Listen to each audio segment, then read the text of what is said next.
में तो 2-2, 3-3 अटैक हुआ और बहुत से लोग कहते हैं कि मोदी जी महिलाओं की सुरक्षा के लिए कुछ नहीं किए। तो यहाँ कुछ महिला भी हैं, आप क्या कहना चाहेंगे इसके बारे में? ये तो मैं बिल्कुल गलत कहूँगी कि महिलाओं की सुरक्षा के लिए कुछ काम नहीं किया। देखिए, ये जो 3 तलाक का मामला था कितने समय से लटका हुआ था, किसी नेता ने आज तक पहल की इसको हटाने की? नहीं की। मोदी जी वो पहले नेता हैं जिन्होंने इसको हटाया।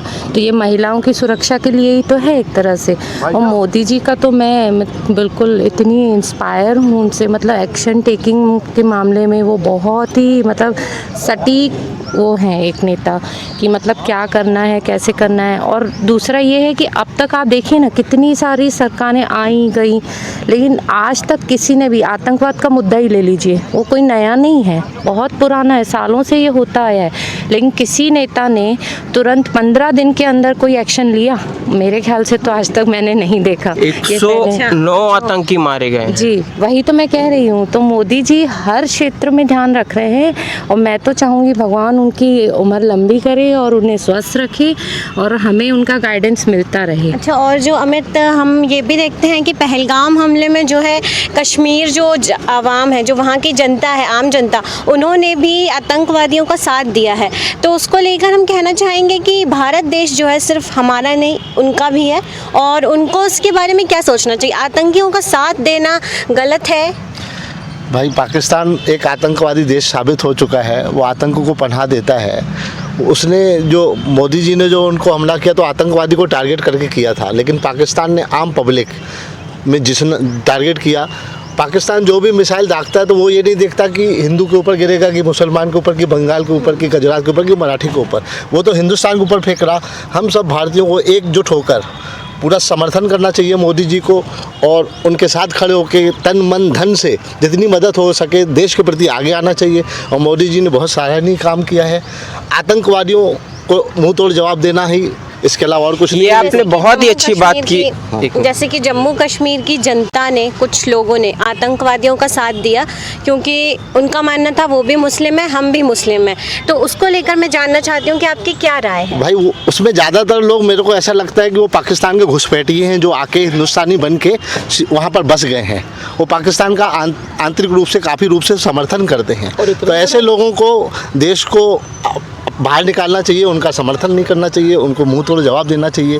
बाकी जो भी कर रहे हैं, तो मैं ये मानता हूँ कि अब धर्म को न मान के हिंदुस्तानियों को एक हो जाना चाहिए, एकता से, तन मन धन से देश का साथ देना चाहिए। अच्छा, मोदी जी ने जो पाकिस्तानी नागरिकों का वीज़ा रद्द कर दिया, कि जो ये एक मतलब एक प्रधानमंत्री की तरफ से अपने देशवासियों के लिए गुस्से में लिया हुआ फैसला भी हो सकता है, क्योंकि हमारे देश की जनता पे टारगेट किया है, तो भाई हम तो आपके पे करेंगे। तो उसको लेकर क्या कहना चाहेंगे? देखिए, इसको अगर लॉन्ग टर्म पे आप सोचेंगे तो ये है कि आपने शादी की है, शादी के बाद तो लॉजिक ये होता है कि बीवी अपने हस्बैंड के घर जाके रहती है। तुम यहाँ क्यों रह रही हो 30-30 साल से? पहली चीज़। और उसके बाद अगर आपने यहाँ कोई बच्चे को जन्म दिया है तो वो भारत का नागरिक हो जाएगा, फिर आप कैसे उसको निकालोगे?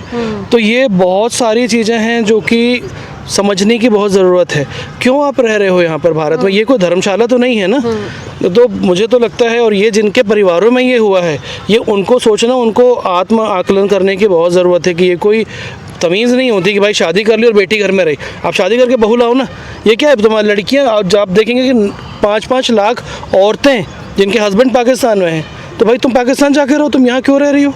कहीं ना कहीं जैसे कहते हैं ना, नेहरू जी कहते हैं, लोग मोदी जातिवाद करते हैं, मतलब जातिवाद करते हैं। तो ये पाकिस्तान जो बना है, ये धर्म के आधार पे ही बनाया गया था, मुसलमान का एक देश बनाया गया था। और इस तरीके से एक पाकिस्तान तो हमारे हिंदुस्तान में ही है, वक्फ बोर्ड के हिंदुस्तान के अंदर का पाकिस्तान बाहर के पाकिस्तान से ज़्यादा खतरनाक है। जो यहाँ रहते हैं और अपने ही देश को काटने की बात करते हैं, और मैं बहुत क्लियरली कहता हूँ कि सबसे जहरीला तो वामपंथ है। Thank you. तो देखिए, जिस तरीके से यहाँ की जनता, यहाँ के आवाम, जैसे उन्हीं की भाषा में हमको समझा रहे हैं, क्योंकि वो मोदी के सख्त विरोध हैं। तो ऐसे यहाँ के लोग देखिए, बहुत से लोग मोदी के साथ भी खड़े हैं, बहुत लोग मोदी के विरोध में भी खड़े हैं। मैं सबसे कहना चाहूँगा जो वामपंथी है ये मोदी के विरुद्ध खड़ी है। सबसे बड़ा विरोधी तो हमारे भारत में ही है जो मोदी के विरोध में खड़े हैं। और वो नेताओं को मैं संदेश देना चाहूँगा जो नेता मोदी के विरोध में कहते हैं मोदी जी क्या कर लेंगे, मोदी जी क्या विकास कर लेंगे। अरे पूरी दुनिया से जाके पूछो कि अभी हिंदुस्तान का नाम क्या है, क्या और कहती हो? इस वक्त जो ज़रूरत है वो इसकी है कि सभी एकजुट हो करके आतंकवादियों के खिलाफ जो है उनका समर्थन करें, प्रधानमंत्री मोदी का और विशेषकर हमारी सेना का, जो हमारे जवान भाई बहन हैं जो दिन रात उस हमलों को रोक रहे हैं जो हम तक आने वाले हैं। तो ऐसे में हमें ये होना चाहिए कि पूरे देशवासियों को ना कोई धर्म देखकर ना कोई जात देखकर सीधे बस सहायता समर्थन करनी चाहिए, क्योंकि हम कुछ कर नहीं सकते हैं, हम सिर्फ समर्थन कर सकते हैं और उनको बस वही चाहिए होता है। अरे आप कुछ कर नहीं सकते तो कम से कम समर्थन कर सकते हैं। मैं हर देश के हर उस नागरिक को कहूँगा कि हमारे भारत के गौरव जो इंडियन आर्मी है उनका सपोर्ट करें और उनका मनोबल बढ़ाएं, ना कि जैसे कांग्रेस के कुछ नेता कर रहे हैं ना, ऐसे बिल्कुल भी ना करें। जैसे कि मुझे अभी पाकिस्तान द्वारा किए गए हमले में बहुत ही अच्छा एक फिल्म है, नाम नहीं लूँगी, उसका डायलॉग याद आता है, भारत जिंदाबाद था, जिंदाबाद है और जिंदाबाद रहेगा। और पाकिस्तान को ये ज़रूर ध्यान रखना चाहिए कि वो अभी कहाँ पर है और भारत कहाँ पर है। तो ये सोच समझ कर थोड़ा, और आतंकवादियों को जिस तरह से वो समर्थन दे रहे हैं उसको उन्हें रोकना चाहिए, क्योंकि वो किसी के सगे नहीं है, वो कल उन पे भी हमला कर सकते हैं अगर आज हम पर हमला किया है तो। और जिस तरीके से परमाणु की धमकी मिल रही है तो इतना ध्यान दीजिएगा कि आपका तो खैर हर एक मिसाइल फिसिड्डी है, आपका मिसाइल परमाणु है और हमारे जवान परमाणु है। और आप जिनसे अभी युद्ध करने की सोच रहे हैं तो आपको पता नहीं है कि वो है क्या। हमारे जवान जो एक जवान जो है वो, जैसे पंजाबियों में कहा जाता है कि 1.25 लाख जो लोग होते हैं उनके बराबर एक सिख होता है, वैसे हमारी एक जवान है और उनसे टक्कर लेने से पहले आपको 100 बार सोचना चाहिए कि आप किससे टक्कर लेने जा रहे हैं। और ये बात ध्यान रखिएगा कि एक मिसाइल यहाँ से छोड़ेंगे ना, परमाणु की धमकी देते हो ना पाकिस्तान, लेकिन हिंदुस्तान से एक परमाणु निकलेगा और आपका पाकिस्तान साफ हो जाएगा।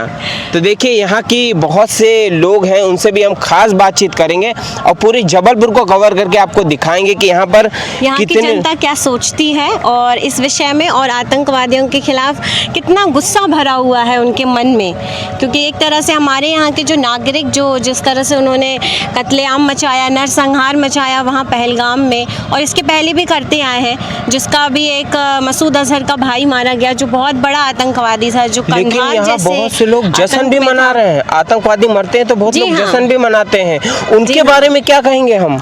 उनके बारे में यही है कि वो बहुत खुश हैं कि आतंकवादी मर रहे हैं और हमारे देश की जो सुरक्षा है वो बढ़ती जा रही है, क्योंकि आतंकवादियों का टारगेट सीधे सीधे भारत ही होता है, क्योंकि उनको जो है भारत से ये खुन्नस है जम्मू कश्मीर को लेकर के। तो जम्मू कश्मीर तो उन्हें कभी मिलेगा नहीं, क्योंकि वहाँ की जनता भी भारत को ही मानती है, वहाँ की जनता भी पाकिस्तान को कुछ नहीं मानती और वो भी भारत में ही रहना चाहते हैं। नहीं, लेकिन आपने जो ये बात बोली है अभी, ये मुझे नहीं लगता कि ये सत्य है, क्योंकि वहाँ के जो लोग हैं उनका प्रेम कहीं ना कहीं पाकिस्तान से जुड़ा हुआ है। नहीं, हर कोई ऐसा नहीं है। जैसे पहलगाम हमला हुआ जब, तो उनमें से 3-4 मुस्लिम ऐसे भी थे जो आतंकवादियों को कह रहे थे कि इन्हें मत मारो, ये बेकसूर हैं, और आतंकवादियों ने उन्हें भी मार दिया। तो हमने जैसे पहले भी कहा था कि आतंकवादियों का कोई धर्म नहीं होता, बिल्कुल सही कहा था, क्योंकि वो जो हैं वो अपने ही भी लोगों को मार रहे हैं और हिंदुओं को भी मार रहे हैं, क्योंकि उनके हिसाब से वो काफिर हैं जो हिंदुओं को बचा रहे हैं। तो ऐसा नहीं कहूँगी कि हर मुस्लिम जो है वो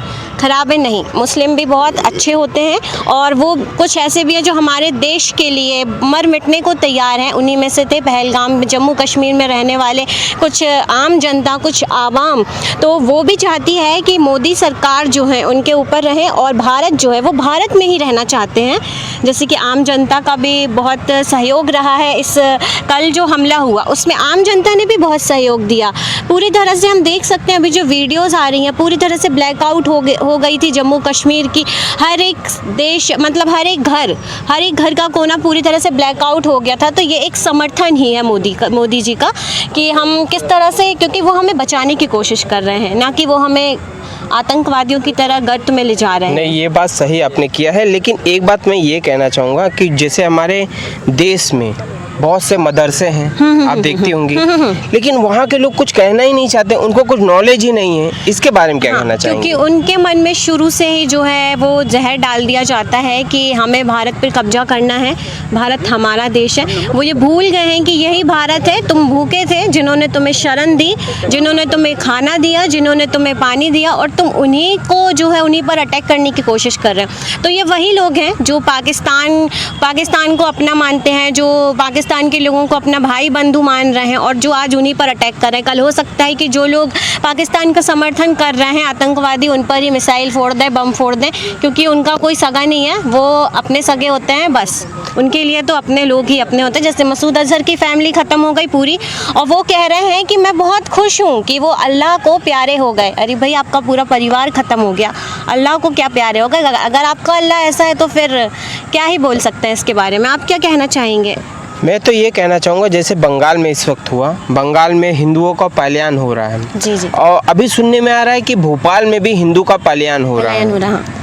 तो इस पे हमारे देश के प्रधानमंत्री बहुत जोरों से काम कर रहे हैं, लेकिन उनका सपोर्ट नहीं करते हुए उनका बहुत लोग विरोध भी कर रहे हैं, जी हाँ, जी हाँ। है ना? क्योंकि उनकी मानसिकता ही वैसी हो गई है। उन्हें लगता है कि भारत जो है वो उनका है। भारत उनका नहीं, भारत सबका है।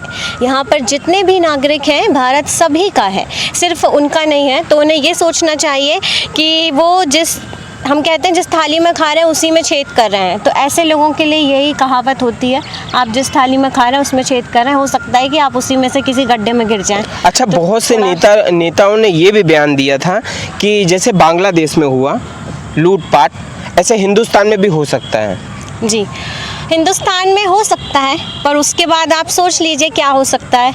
जैसे अभी उन्होंने किया हमला, और फिर प्रधानमंत्री मोदी और हमारी भारत सेना ने जो जवाब दिया, तो आप देख सकते हैं फिर क्या हो सकता है। तो सोच समझ के कुछ